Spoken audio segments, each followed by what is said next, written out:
The content on this channel is for informational and educational purposes only. Please contact your financial advisor for any financial questions you may have concerning your investments. An advanced and persistent threat. This is what is being dubbed an APT by the state departments of this country. In this latest hack of Bybit, North Korean hackers have gained access through an activity called Trader. Now, what these hackers are doing is getting a hold of wallet keys, private keys for different wallets. This time it was Ethereum, and 1.5 billion in Ethereum has just up and vanished to an undisclosed wallet location. The problem with these type of threats is that it's the access. How do they get access to these wallets? We're going to go through some tips on how you can try to minimize your exposure to these things and what to look out for before you start making those exchanges on whatever platform you're using. Now, whether you're on a centralized or decentralized exchange, one of the things that I do is I keep my uh, crypto on hardware wallets. There are varying types of wallets like the Ledger Nano S or the Tangent wallet, which is basically credit cards, or you can get the Ring Tangent wallet, which is kind of fashionable, but it is keeping your crypto off the chain and off of a centralized or decentralized network, no software. You actually have to have some proximity to that physical wallet before you can withdraw those funds. And I think that is just the way to go if you're going to be using any type of transactional basis with decentralized exchanges. Now, why is that important? Well, if they have the keys to those wallets, it's just as easily to access from that card than it is to your exchange. But one key difference: the Tangent wallet has an option where you're not even assigning the key, so you won't even know the key to get into that wallet. It's based on two-factor authentications and other means of keeping that wallet secure. It's in your possession, and that's how you keep it. I think that's just the smartest way to go for me personally. Next to that, of course, would be the Ledger Nano S, which you have to create a key, but you create that key, a series of numbers and some characters. You have to physically have that device logged in and plugged in before you can make those transactions, keeping your crypto off chain and unidentifiable. That's just the way I would go. So that would be the first step in securing your crypto for me. Now, the next tip is something of a no brainer. Just have some computing discipline, really.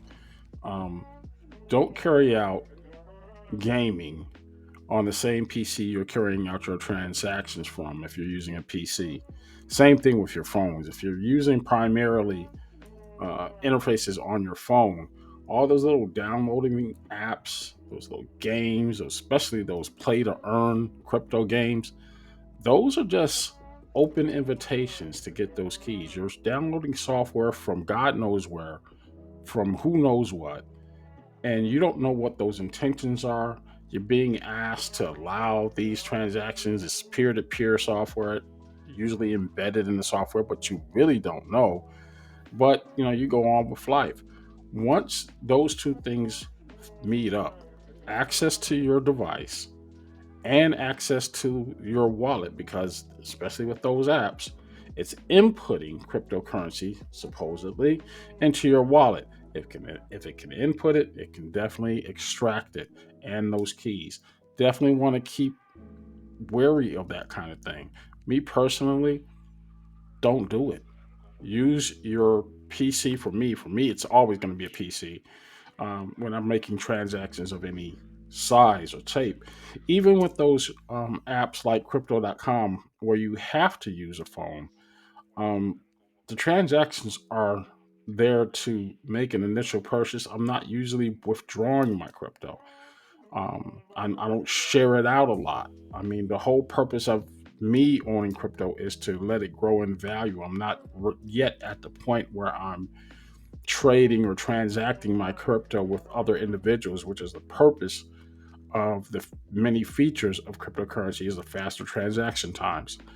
So, yeah, keep in mind that if you're downloading software from sources, the potential for you to be hacked goes way up. And that's how this particular hack took place.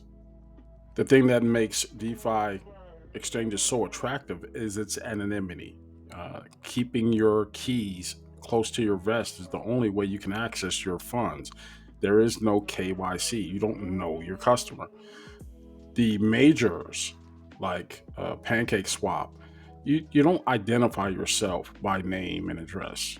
It's one of the things that keeps people coming back so that you can keep some form of anonymity when it comes to these transactions. But it's that anonymity that are targets for these hackers because now that those keys are selected or gathered, that cryptocurrency in that wallet is as good as theirs. Not knowing your customer, not being able to verify yourself, that makes a strong case for centralized exchanges. What comes with centralized exchanges? Well, taxation. And that's the thing that regulators are forced to put in place so that these things do not happen.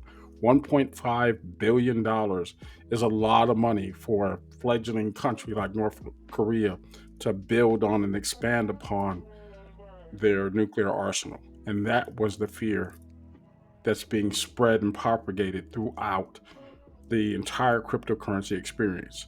So the ways that we have to address this thing, and I think this is a broader discussion that we're going to have, does the cost justify the means? I mean, is it really worth it to keep that anonymity at the risk of not only losing all your crypto, but having that crypto fund an enemy? We have to have that discussion. Is it something that could happen on a centralized exchange? With the type of regulation and the rules in place, it may be a little bit harder, but I just think at this time we need to have that discussion and see whether or not this is a way to proceed forward. It really is making the case for centralized exchanges and knowing your customer.